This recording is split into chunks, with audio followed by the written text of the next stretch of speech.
Hello everybody, this is Bret Norman.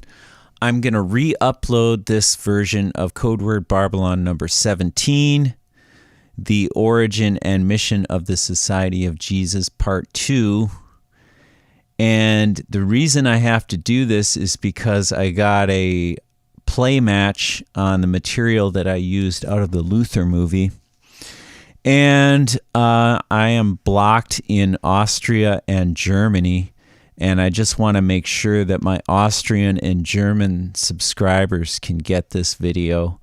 And also for Jörg Glismann in the future on Joggler66, that when he re-uploads this, he can play this in Germany and Austria as well. It's really important not to get those play matches so we're blocked in any countries and hopefully not run into any issues in the future. So without further wait, we'll get right into the video. My son, I know you desire to be a faithful servant of Christ and his church. I am here to help you. Stand on your feet, my son.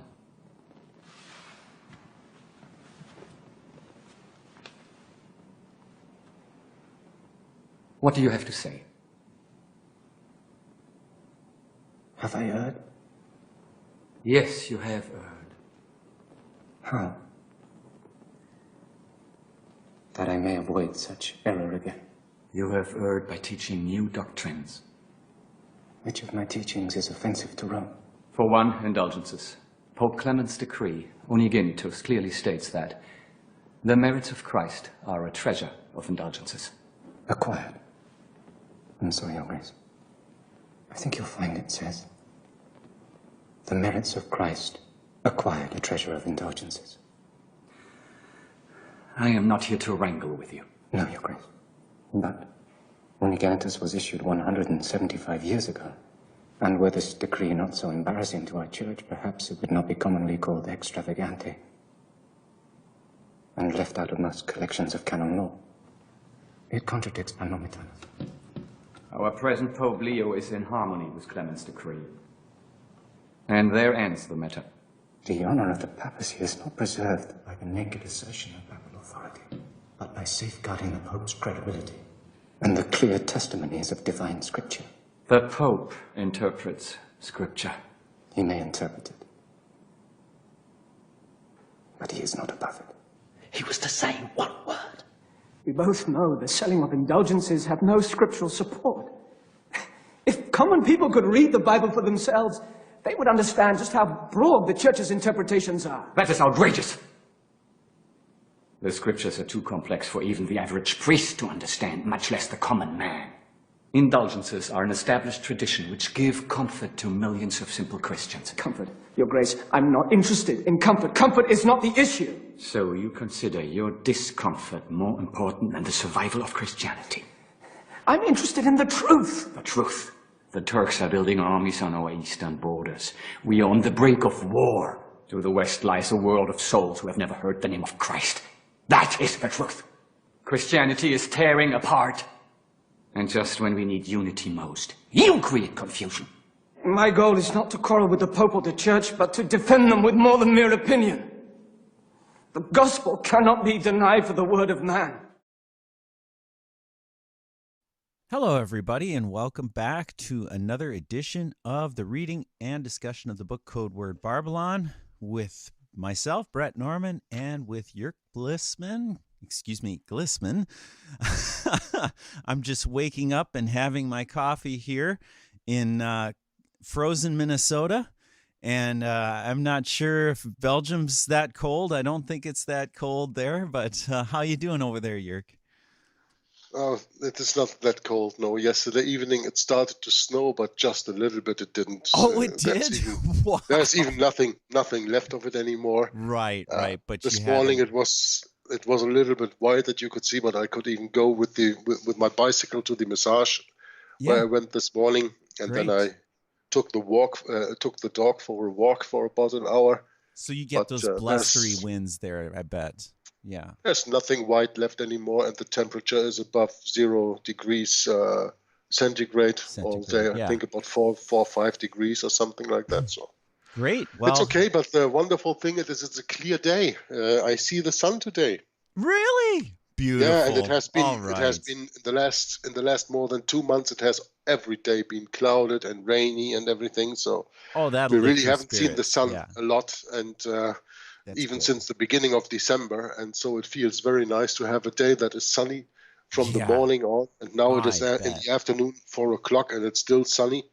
Good. And that's wonderful to then open the book and do another reading, of course. All right, so here we are on page 92. If our listeners have a copy for themselves, and I highly recommend that they get a copy now. And if they don't have one already, that is, because, you know, some of our listeners might have this book already, I hope. That'd be great. So... Okay, then I'm going to continue reading there. We are still reading in chapter 8 of the book Codeword Barbelon, the sons of Loyola and their plans for world domination. Chapter 8 is called The Origin and the Mission of the Society of Jesus, and we were just getting to get acquainted with Martin Luther. And we are now on the top of page 92, continue reading about how Martin Luther even survived the church ban, because he has been excommunicated in 1520 because he didn't want to recant of all his work. And he didn't recant there in the edict, I always say, at the Diet of Worms, where he was put before the emperor, and he didn't revoke his word. And then he got excommunicated. And then, of course, later on, he burned the bull of excommunication, which bore the title Exsurgi Domine. And I made a video about that in the playlist about Against the Roman Papacy, an Institution of the Devil. You can look that up. It's called Exsurgi Domine, Papal Bull of Excommunication for Martin Luther. And there I speak about that. And of course, the idea of Rome, of the Pope, of the hierarchy of the Roman Catholic Church, of the system of the Antichrist, when they excommunicate someone, the idea is that somebody else will pick it up and kill that person along in the way, because that even is a meritorious work. That is what the Roman Catholic Church teaches, and that is what they write in their Directorium Inquisitorium that you can read about in Rulers of Evil, where I spoke about that. But Martin Luther wasn't such an easy catch. He was protected all his life, and we are going to continue now on the top of page 92, where we read, Rome made various attempts at silencing the German monk. New bulls and papal curses were sent out against him, but all to no avail. In reply, Luther wrote from Coburg numerous letters and pamphlets which, quote, like discharges of musketry, spread confusion in the enemy's camp, unquote. Many were Luther's personal antagonists, hopeful champions who weighed in on the papal controversy, seeking their own glory as much as that of the churches. The ablest of them was a Dr. John Eckius, or Dr. Eck, the famed debater of Europe, chancellor and professor of scholastic theology at the University of Ingolstadt.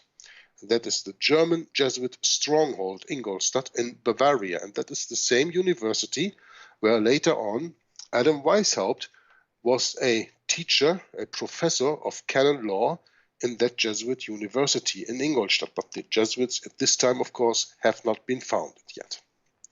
The weapons he wielded were great. Deep learning, his sharp dialectic powers, and his vain sophistical skills. When these failed, he vaunted the wares, the dogmas, and fables of Rome. But even as he was no equal to the wit, the clarity of thought, the knowledge in scripture, or the classical learning of Luther, Eck was soon vanquished, discombobulated, yeah. Discombobulated. You've never seen that word before, yeah. No, that's a new from discombobulated, yeah, that's a rare one. And what does it mean? Oh, it's really screwed up. I don't know. Something like that. Okay. Yeah. Eck was soon vanquished, discombobulated, and the papal throne seemed once again about to totter. One after another, the opponents of the Reformation inveighed against Luther, but each time they were forced to retire from his presence, discomforted. To maintain its dominance and advantage in ecclesiastical and world affairs, Rome saw that it needed not a champion, but a militia. At the time of the Crusades, it was the Templars who fulfilled that role. Now that Luther's teaching, like a sledgehammer, challenged her dogmas and threatened to batter her very foundations, who would come to the rescue? Writes historian World Domination, a wonderful work that he wrote on the history of Protestantism. Quote, "The history of Rome is summed up in this expression of St. Paul, quote, having a form of godliness, but denying the power thereof," unquote, as we can read in 2 Timothy chapter 3, verse 5. And so without that power from on high, she must resort to force or trickery, or even both. Rome saw that she needed a different company of warriors, a 16th century equivalent to the Templars of 200 years before. It was at that time when the Protestant Reformation of the 16th century was gaining the upper hand and seemed on the point of a glorious victory that hell raised up a corps of men unlike any other before or since. A certain Ignatius de Loyola made his grand appearance upon the stage of conflict. There we go into the founding of the Jesuit order right now. It was really the last stroke that Rome could get. And there's even another interesting story that is not covered in this book. And I don't want to go too far into that, but just want to mention it. Some years ago, I made a video on Hour of the Truth, where, among others, also, I think Tom Friess was part of. And it was nothing but the truth, the Sabbath question. Why didn't the reformers go all the way? Mm-hmm. And in that broadcast, we learned that the Archbishop of Reggio was the one who saved the Council of Trent from the Protestants, because the Protestants had so strong arguments that the Roman Catholic Church actually seemed to be willing to lay down their dogmas and return to biblical Christianity, believe it or not, until the Archbishop of Reggio in the 17th section of the Council of Trent cried out that the Protestants are just rebels because they have no other authority but the Roman Catholic Church when they worship on Sunday instead of the seventh day, Saturday, the Sabbath of the Bible. And from that moment on, the Council of Trent took a complete other direction and ended with 125 anathemas, curses on the Protestants, who were just seen as rebels because they did not do what they declared they did. That is, adhering to the Bible and the Bible alone, sola scriptura. And that Archbishop of Reggio made that very clear when he said, "You have no other authority but the teaching of the Roman Catholic Church when you change your seventh-day Sabbath from Saturday to Sunday. Therefore, you are just rebels, because you are not because you are compromising. Let me say it this way. You are compromising the Word of God because you adhere to Sunday worship and not to Saturday worship, to the real biblical Sabbath." Very, very important point. And you can look that up in the archives of Nothing But the Truth. Why didn't the reformers go all the way? The Sabbath question. It's about a 3-hour broadcast as far as I remember. And it is great to have a look at that. And there's also documented, there are the documents in that you can see of that Archbishop of Reggio. And of course, there's a book where you can get that, where that is mentioned. But when you turn to the online version of that book, that page where that is written, that page is not available anymore. Of course. How convenient. How convenient. Yeah, I did a lot of research on that. But oh, wow. Yeah, anyway, it's kind of like the Catholic Encyclopedia, Jörg, the 20, or I'm sorry, the latest one you can find on newadvent.org. almost everything is in there, except for, of course, the few things that we've discussed before. Yeah, about the coronation oath, for Yeah, example, the and things like coronation that. oath. Yeah. Yeah. So I don't want to even go more into that, and certainly don't start another Sabbath question, because people always think that they have made up their mind and they understood it.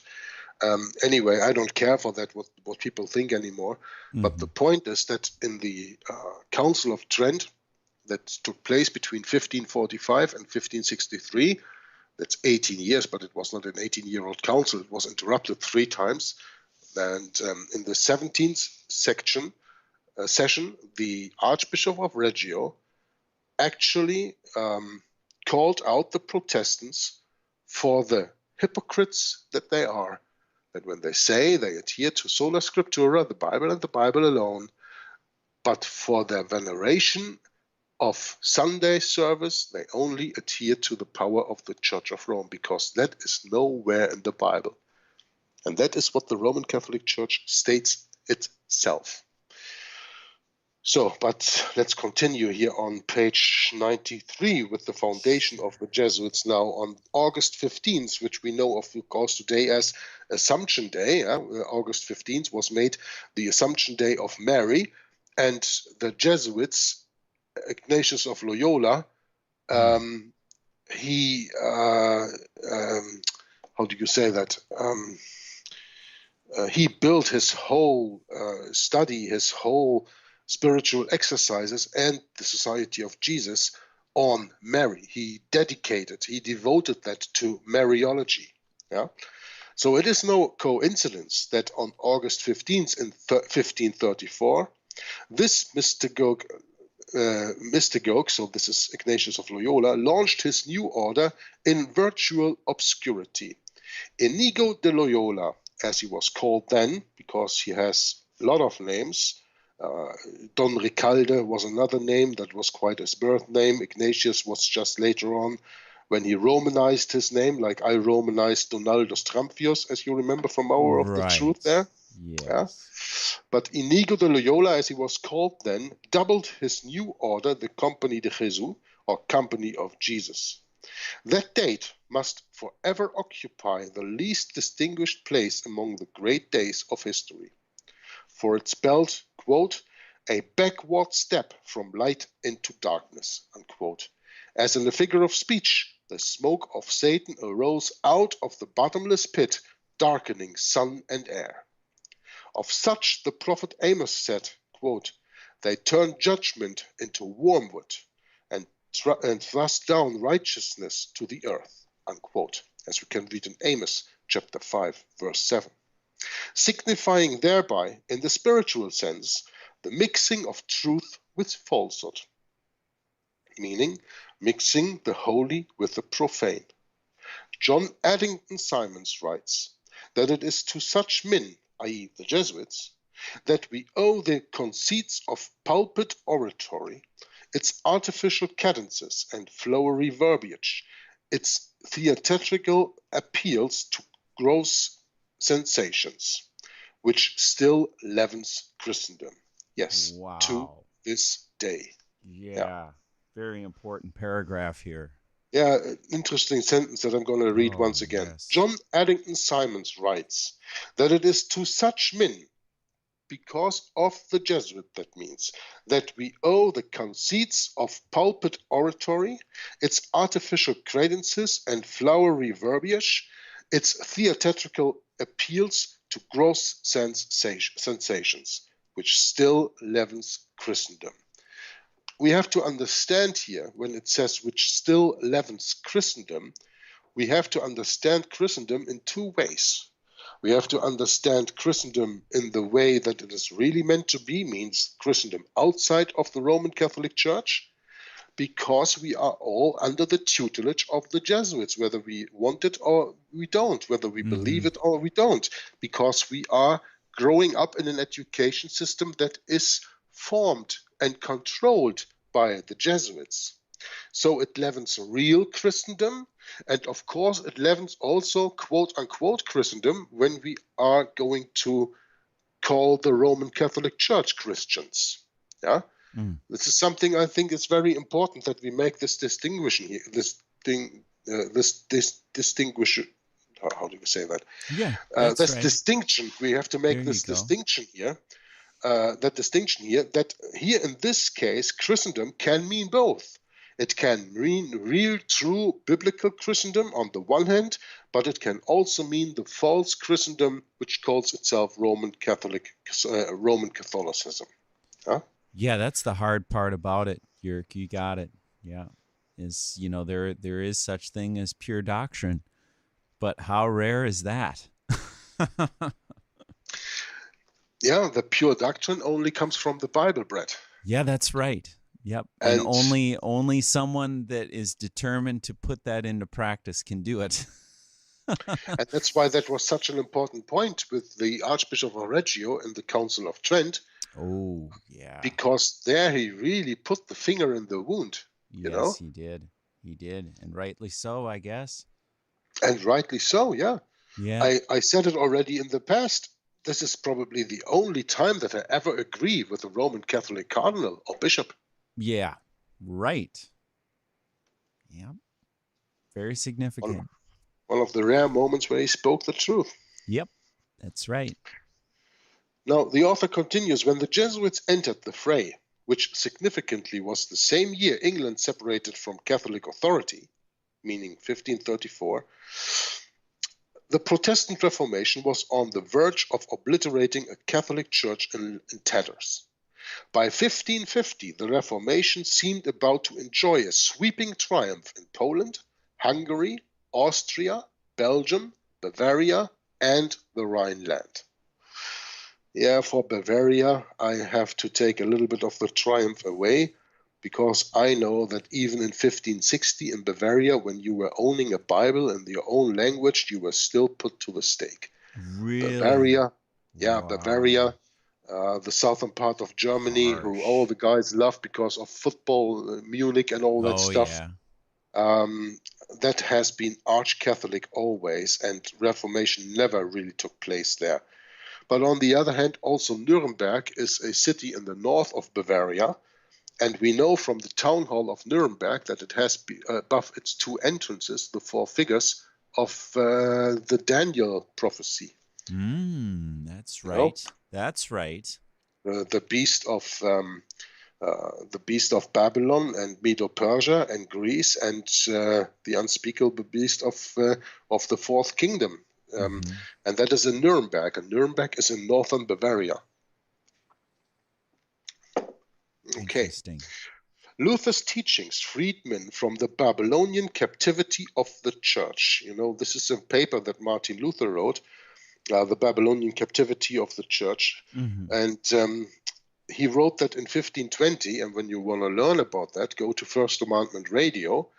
And Tom Fress, in a few months ago or a few weeks ago, worked through that paper, The Babylonian Captivity of the Church, from Martin Luther, and explained that in his reading. And you can find that in a playlist on First Amendment Radio. Yeah?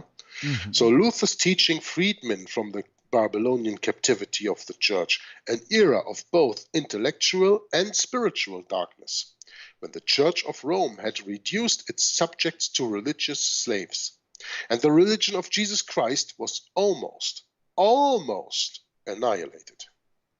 The Reformation sought to enfranchise the people, to restore their liberty of conscience, thus depriving the Roman priesthood of its claim to a monopoly on religion. But for every action, there is an equal and opposite reaction. Luther had exploded onto the scene to confront the Romish Church, and the rock of St. Peter, the Pope, was terribly shaken by the spiritual dynamite of this Reformation. Rome reacted slowly at first, but it did react. And boy, what a reaction it was. Loyola and his Jesuits were launched. It was at the height of the process of reviving and reforming of both church and society that this sorcerer's apprentice with his priestcraft appeared from nowhere to overthrow it. Said Dr. Wiley, this is James Atkin Wiley, in the History of Protestantism, Volume 1, quote, "Nothing more unfortunate could have happened for the cause of the world's progress, for the revival of ancient learning, for a spirit of free inquiry and a thirst for rational knowledge, for a society that was casting off the yoke of antiquated prejudices and terrors, and a world that was about to make good its escape from the Dark Ages, when, lo, the Dark Ages started up anew." Unquote. Loyola and his corps of men would put a stop to the steady advances of the Reformation.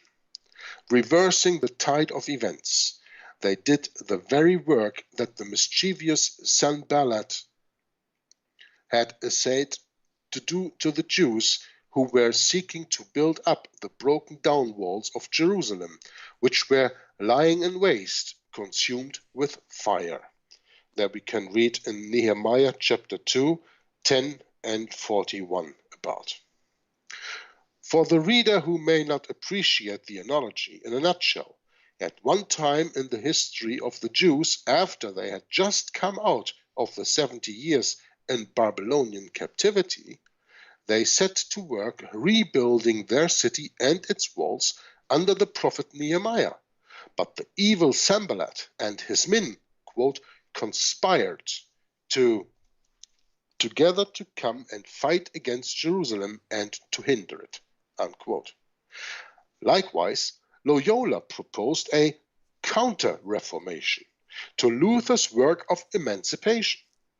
This counter-reformation would have three sharp weapons or aspects: a corps of men called the Jesuits, the Inquisition, and the Council of Trent, the three monuments of antiquity.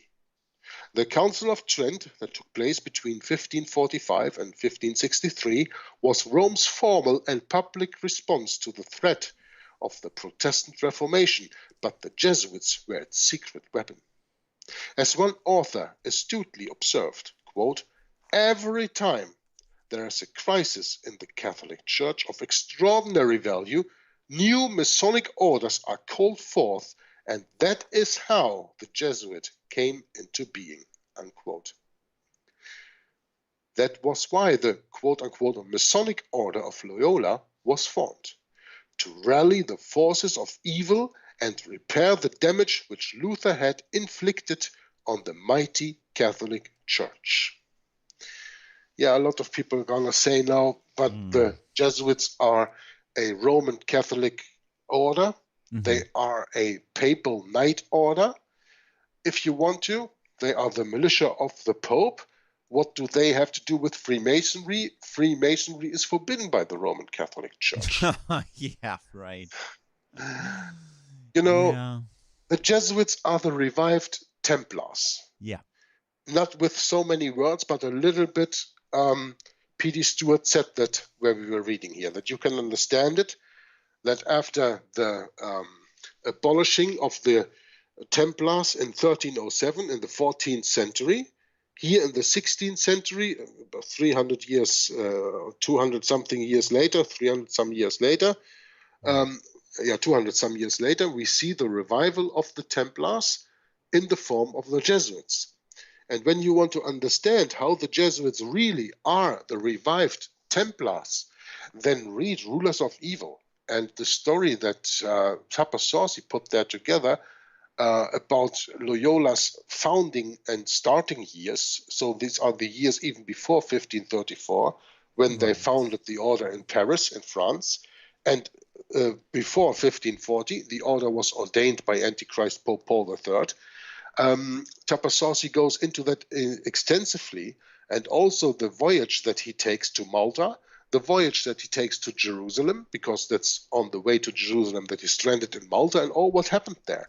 And then you will learn that the Templars, or the Jesuits, are the revived Templars, and the Jesuits were the ones who founded the Freemasons. Mm-hmm.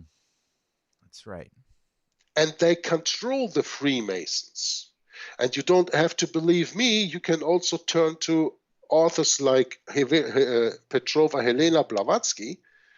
I don't know in which book it was. It was whether in ISIS Unveiled or it was in The Secret Doctrine. And there you can read that when you trace Masonry from the bottom to the absolute top, you will come to a man formed in dark. That is the superior general of the Society of Jesus, who is on the top of all of Freemasonry. Tom Friess put that very eloquently some time ago. He said, Freemasonry is just the Protestant arm of the Jesuit order. That's right. And we have to understand, and I think nobody who will listen to this has a problem with that, because they all listen to the episodes we did on the oath of the Jesuits. We know that the Jesuits always control both sides. So when Freemasonry is one side and Roman Catholicism is the other side, the Jesuits have to be on the top of both sides to control them. Right. And that's what they do. Yep. If they cannot get you with Roman Catholicism, they will get you with deism. They will get you with the Rotary clubs and the things that you think they are so wonderful to do. And the Freemasons are just wonderful people until you get into the high grades. That's right. Because before you are a 30-degree Freemason, I can tell you, you know nothing of the real secret agenda of Freemasonry. Esoteric and exoteric knowledge means the knowledge for the initiated and the knowledge for the not initiated.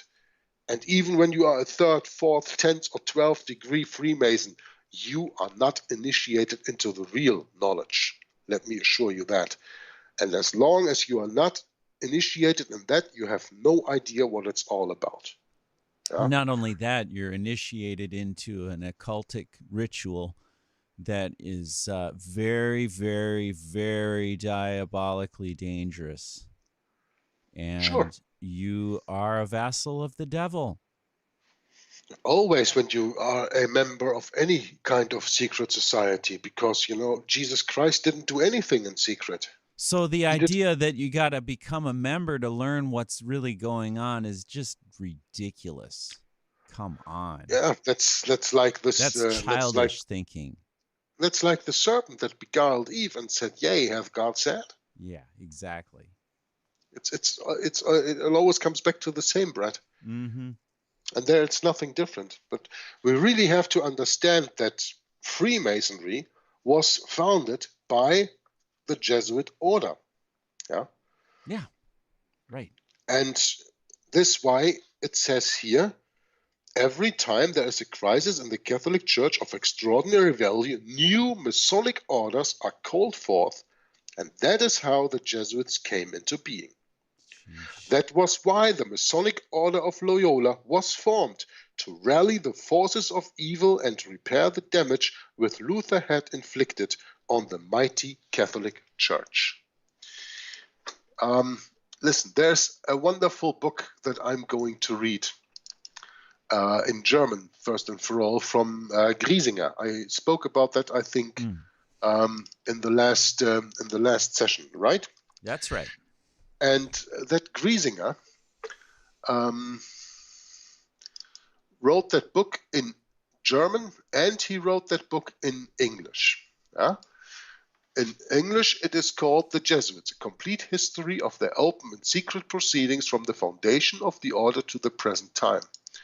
Now, in the beginning of that book, I'm trying to see if I can find that here, he starts this book with a poem in German. And the shame is only that that poem, of course, is translated into English, but of course in English it doesn't rhyme. Okay?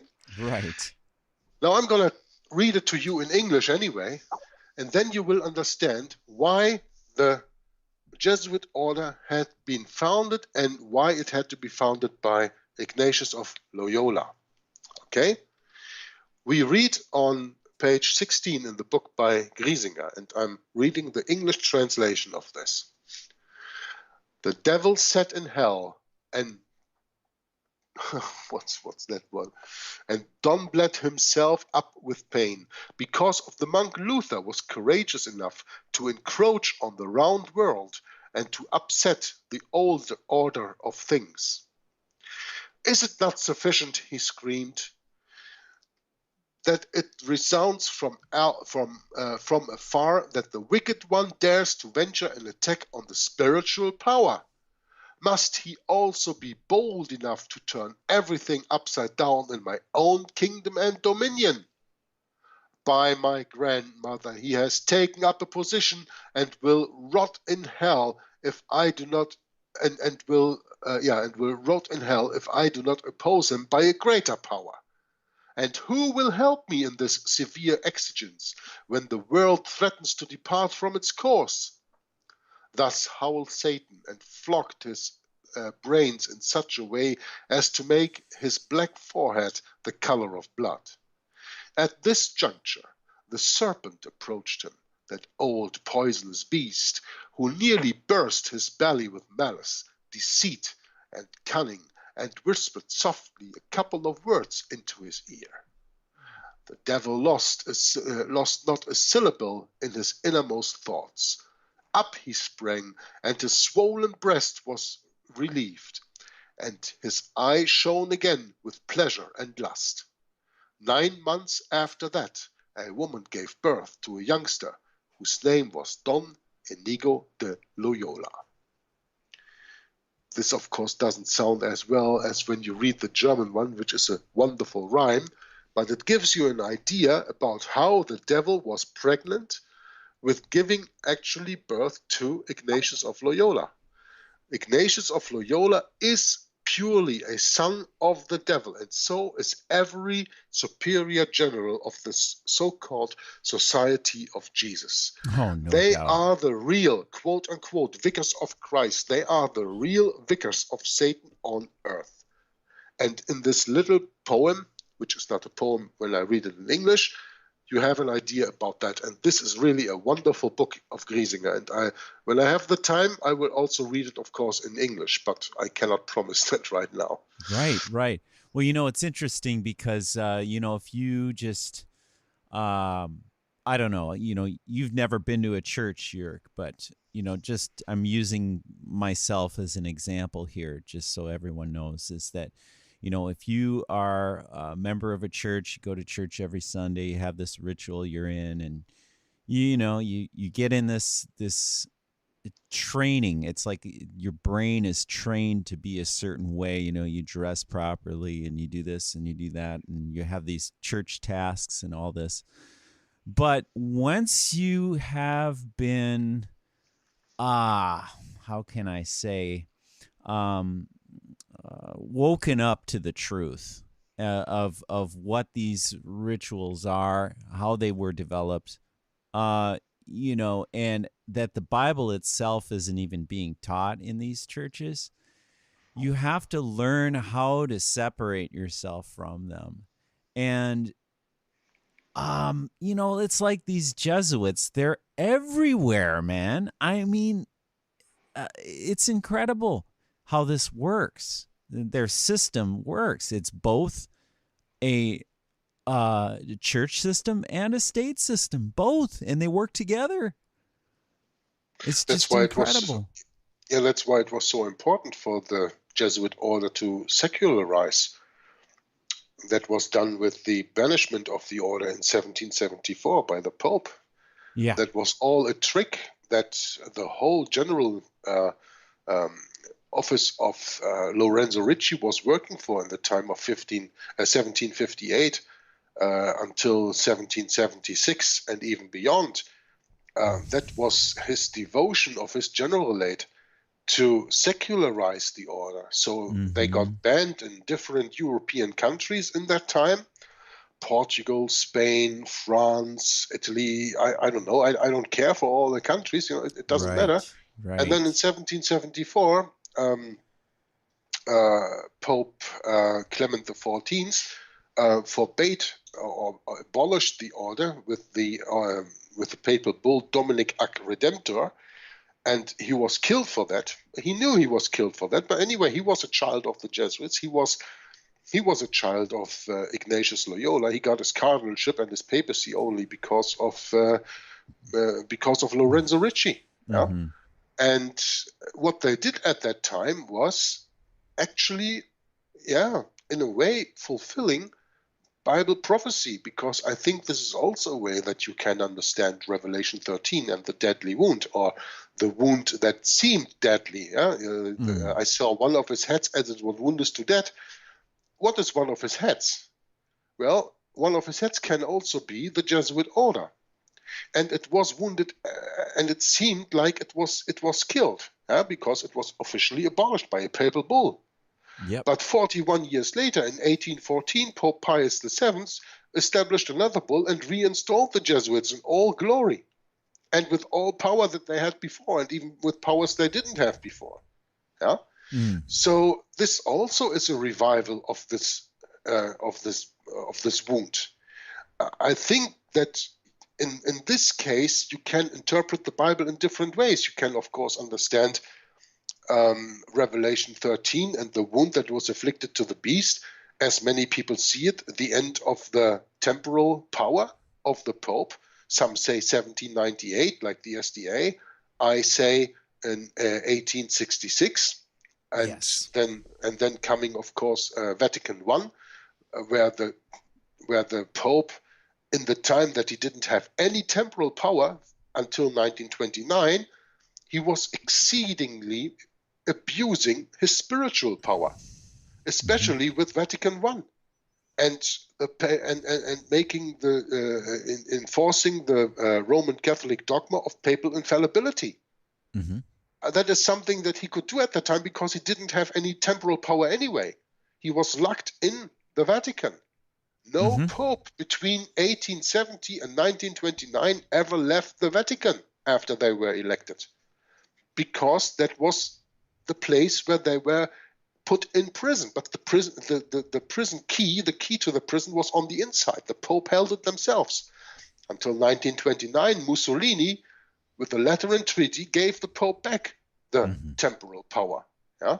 So you can see the wound as afflicted in Revelation 13. You can see that, of course, as whether 1798 or 1866, the losing of the temporal power of the Pope on the one hand, but you can also see it as the forbidding of the Jesuit order in 1774, and then popping up again in 1814 or 1773, and popping up again in 1814, 41 years later.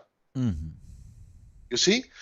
I think it is not wrong to have different points of understanding in that, because they would all fit God's words. Oh, absolutely right. And it was pointed out by both Alexander Hislop and Henry Grattan Guinness, right? In their books, was it... you mean the time between 606 and 1866? Yes. Yeah, that was pointed out by Henry Grattan Guinness in Romanism and the Reformation. That's and right. in Alexander Hislop, the two Babylons. The two Babylons, yep. And there are probably also other works where that is mentioned. Right. Of course, Martin Luther goes into that extensively in That his too. Against Papacy. Yes, isn't that amazing? And he names all the other names involved in that, Emperor Phocas, and he calls all the quote-unquote popes of Rome before Boniface III, who came into power in 606. Yes. He calls all the quote-unquote popes before that just the bishops of Rome, because that's what they were. Right. They were not popes, they were just the bishop of Rome. But through the power of the then ruling emperor of the Roman Empire, Emperor Phocas, who reigned from Constantinople in that time, he gave the spiritual power to the Bishop of Rome at that time, Boniface III, and by that made him Pope. Yes. Because he was the first Bishop of Rome who called himself Universal Bishop. Yes. Pontifex Maximus. Yeah. So this is a thing I think we can discuss about for hours, you know. Oh yes. And it is so interesting, and it is so interesting to reveal that history. But what we should never leave an eye of, what we should never leave our focus out of, is that the Bible, in Revelation 13, and that is my personal opinion, can be interpreted in numerous ways in that way. Oh, yeah, that's true. There is not only one right way. There are a few things that happened in the past that can give you the idea of there is a head that was wounded. That could have been the Jesuit order on the one hand, and that could be the temporal power of the Antichrist, of course, on the other hand. That's a really good point. Yep. The one interpretation, Bret, and that is the most important part that we have to understand, the one interpretation does not exclude the other interpretation. That's right. No. It just depends on what point of view that you have on that. And I think that if you allow both point of views to come into your mind, you will even gain a better understanding. I agree. Because what were the Jesuits actually abolished for in the end of the 18th century? That had to be a game. Because Roman Catholic canon law says that a papal bull, is the highest paper order a pope can order, a pope can publish. And that becomes directly Roman Catholic canon law, and it cannot change, and it cannot be taken away. So when one pope issues a bull that abolishes the order of the Jesuits, and 41 years later another pope comes that re-establishes the Jesuits and makes that other bull null and void, what is their quote-unquote law worth anyway?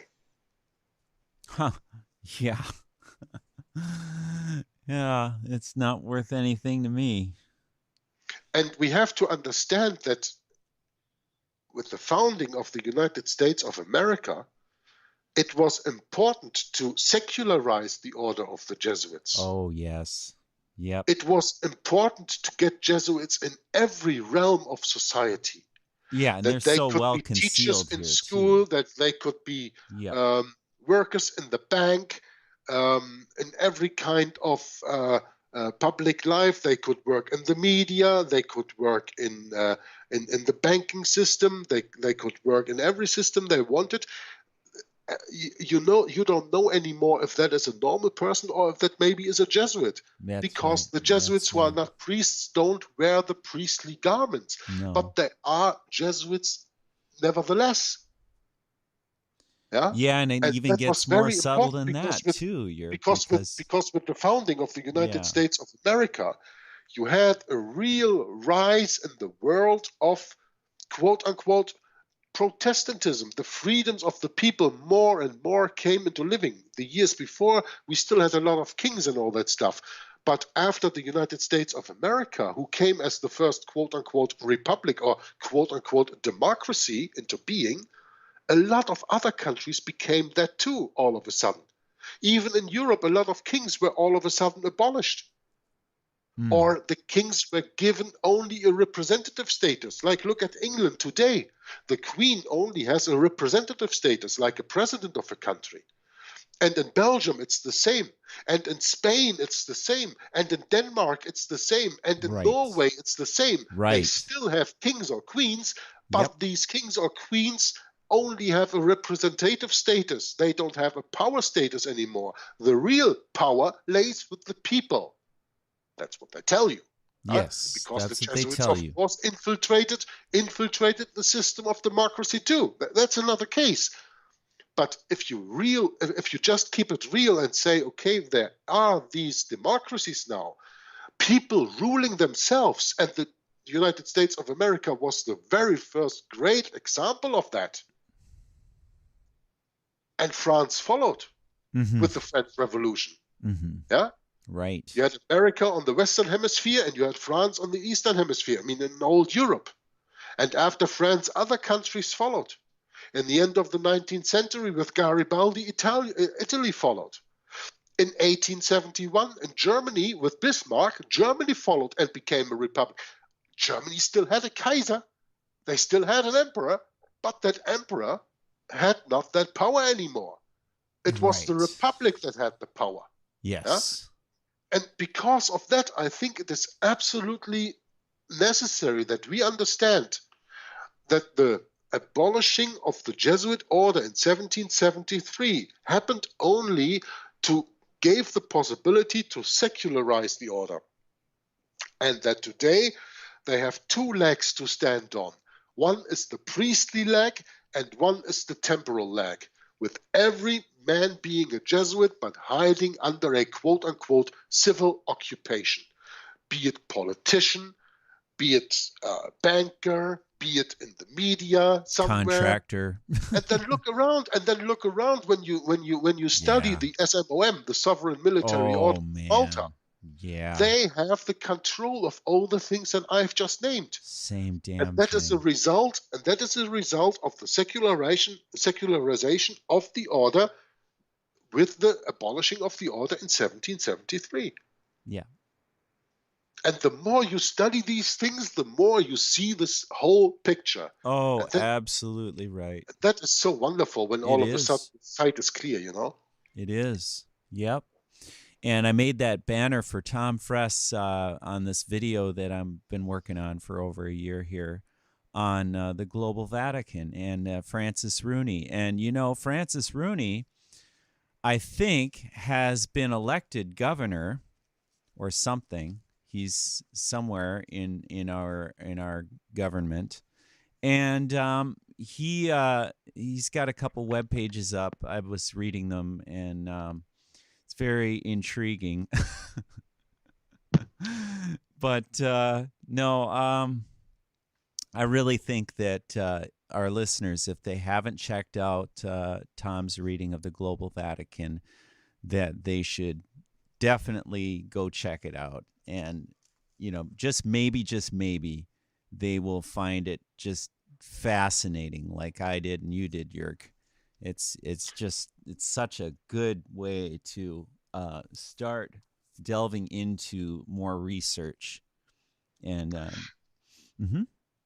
That's true, but there's one thing that I want to mention that is much more important than Tom Fress's fantastic reading of the Global Vatican. Please. And that is his reading of Romanism and the Reformation. Oh, that's right. Yes. I am still of the conviction that next to the Bible, Romanism and the Reformation from Henry Grattan Guinness is a book that every Bible-believing Christian should have read and understood. Mm-hmm. And of course, when you read your Bible and you have read Romanism and the Reformation, and then you go to Global Vatican, the point is, Romanism and the Reformation was published in 1888. The Global Vatican was published in 2013, if I'm not mistaken. So this is 140 almost years apart, 135 something years apart. In Romanism and the Reformation, you are getting the picture of Rome as it is biblically, as it is historically, and as it is prophetically. And in the Global Vatican and the reading of Tom there, you get a picture of what is Rome present and future. And that gives you the whole picture. Wow. Yeah, you're right. It gives you the picture of the biblical aspect, the historical aspect, much the more prophetic fundamental. aspect, the present aspect, and the future aspect all start together. In from the point of old view world. today. Start in the pure faith of a Protestant. What was a pure Protestant? What was a Protestant before 1870? You know, entirely different than today. Yeah. Entirely different. That has mostly to do with the teaching of futurism, of course. Yep. Yeah, we're not talking about ancient history here, people. It's very recent. You know, the Jesuits are very recent. You know, this is incredible how things have gotten so twisted, and just what are people thinking?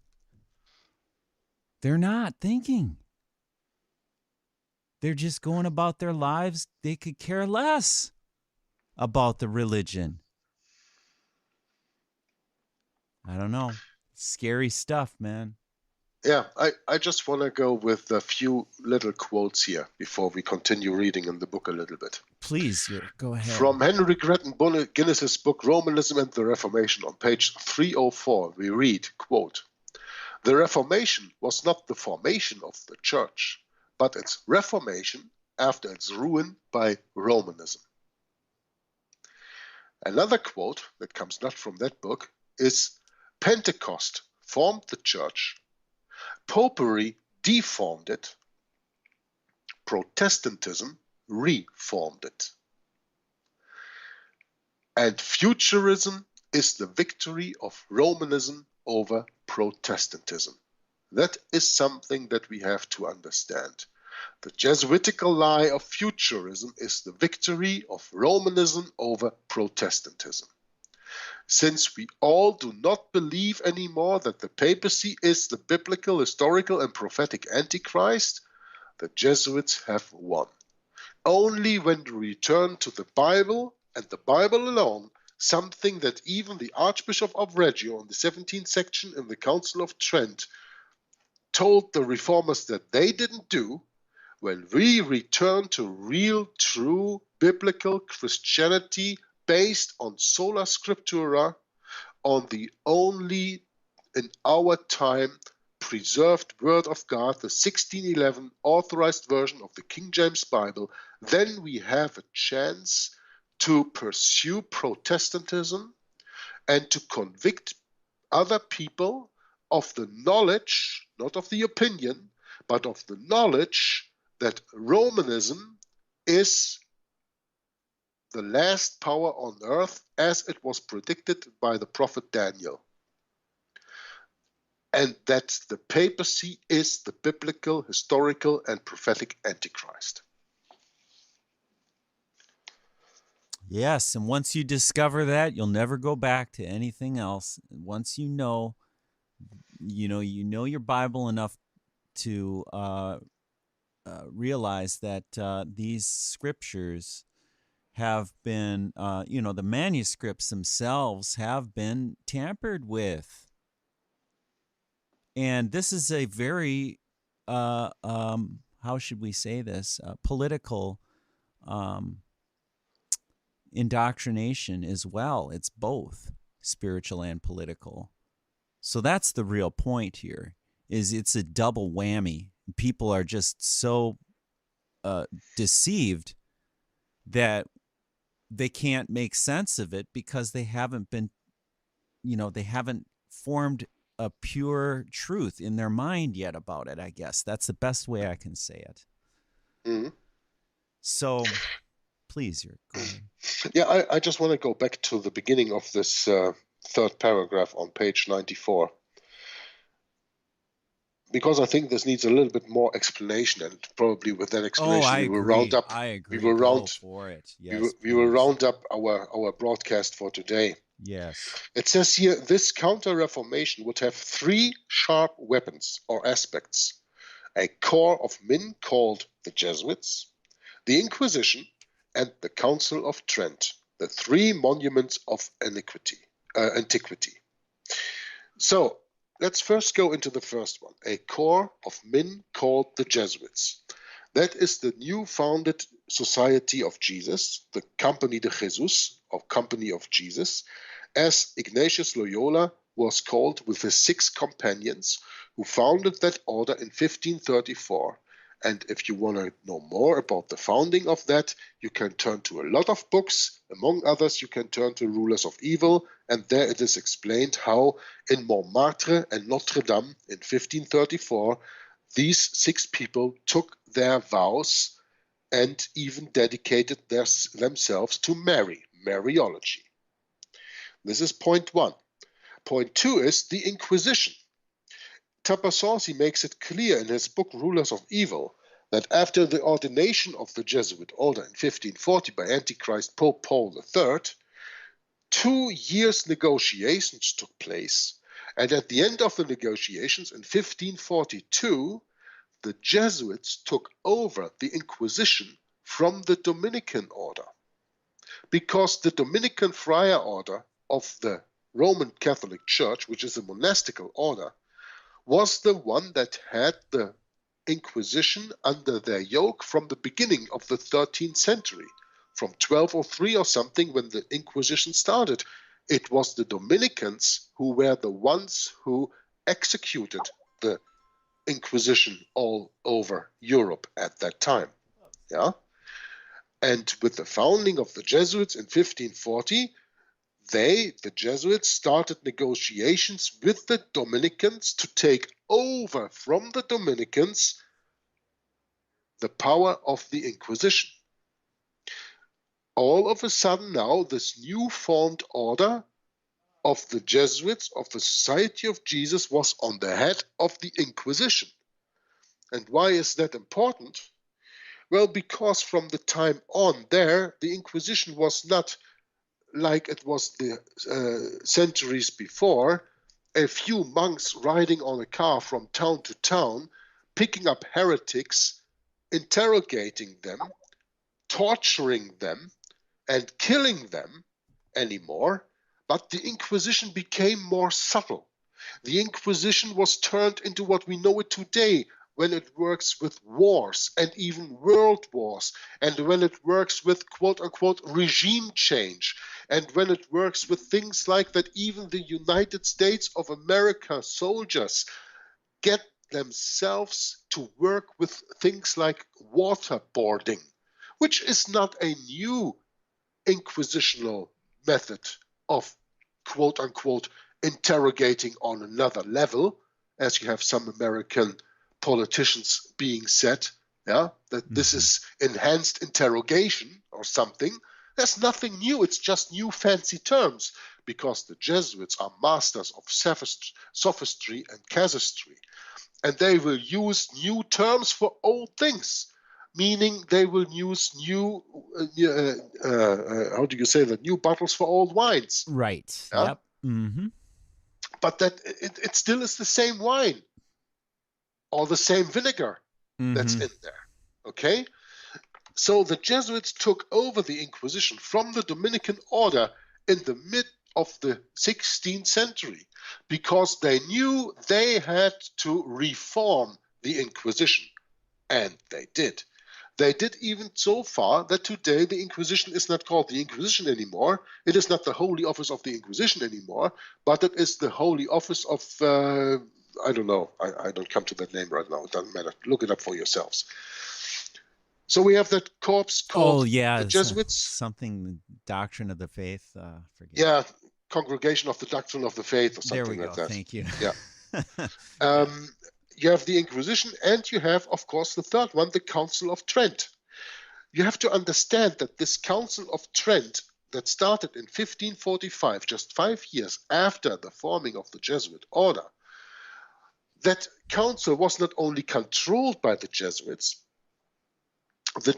were also the one that laid the ground for that council. Now, why is that important? Well, we always say, go to First Amendment Radio and listen to Tom Friess. And Tom Friess, for the moment, is reading Martin Luther's work on the council and the churches. Martin Luther wanted all the time that even though he was under the ban, under the excommunication ban of Rome, he wanted a free German Christian council. All the time. And the Pope never ever gave him that. And why not? Well, because, for example, the Pope was afraid that the same thing could happen that happened already at the Council of Constance, where 3 popes were deposed of. Now, let me ask you, when you're a pope, do you want to go to a council where you know there had been a council that had deposed of 3 popes, so you are going to put yourself into jeopardy to getting disposed of? Are you then in favor of a council? I don't think so. So the German Emperor, Charles V, in the time of the ruling of Martin Luther in Germany, and the different popes, among others, of course, Pope Paul III, who came in the end in 1540, at the end of Luther's life, before there were other popes, starting with Leo X in the time of his excommunication. Luther always was a propagator for a council. And Luther returned to the teaching that the Pope is not above the council, even though the Pope boasts that he is above the council. And if you want to learn more about this, then get Luther's Works, volume 41. The one where I read, and Tom also, we read the part of the book, the last 150 pages something, Against the Roman Papacy, an Institution of the Devil. And in the beginning of the book, what Tom is reading right now, in the midst of February 2018, live, you can listen to that, where he reads on Martin Luther on the council and the churches, and he will tell you how Luther was always an advocate for the councils and the return to quote-unquote apostolic Christianity, because he thought that the Roman Catholic Church actually still was Christianity in a way. That was one of the leavens that Martin Luther just couldn't get rid of in his understanding. But that's something else. But Martin Luther was always an advocate for a council. And therefore, it is very important to understand, this is why this Council of Trent, it says here in P.D. Stuart's book, the Council of Trent is one of the main pillars that the Counter-Reformation is built upon.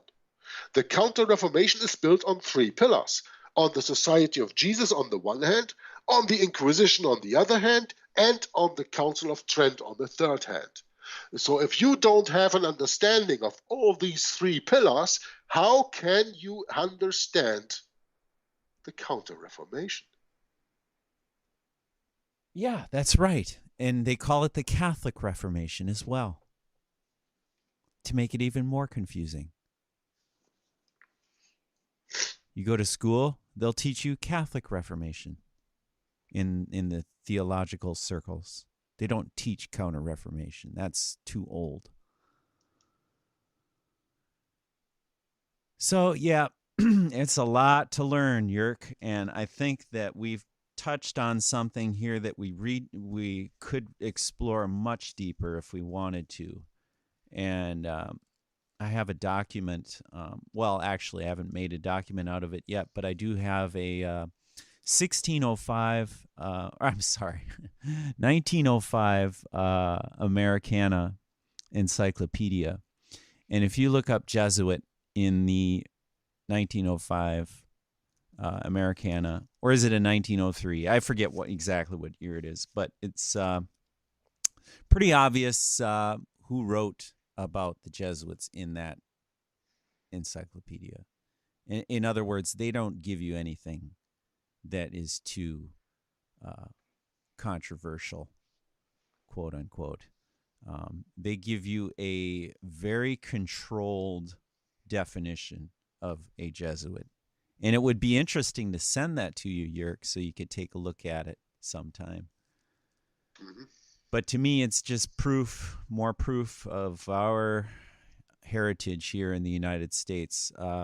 We've been, groomed to accept these Jesuits as normal people, and there's nothing odd at all about them because they're given their religious freedom and they can choose to worship how they will.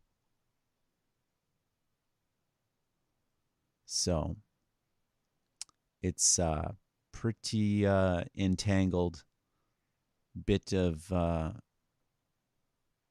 religious problems we have here. So, Jörg, should we close it up for today? Yeah, I think we have a little bit over 1 hour, and that is okay for the reading. We will go back to the reading on the bottom of page 94 next time. We didn't read many pages, maybe, but I think what we read was has at least I hope that it had quite an impact on the people who were listening and watching. Sure. And, well, it has an impact on me for sure, and I love talking more about this because you can't say enough about this. This is a very, very sensitive nerve right here in America. And around the world, really, around the world. It's not just America, it's everywhere. So, well, I need to get going here, unfortunately. So, okay, just round it up. I will. And thank you very much, everybody, for joining us on our reading and discussion of the book Codeword Barbelon. And looking forward again to another session with Jörg. And I thank you, Jörg, for your time and energy you've put into doing this reading with me. And look forward to the next one. And I hope everyone's doing great. And take care. And bye for now.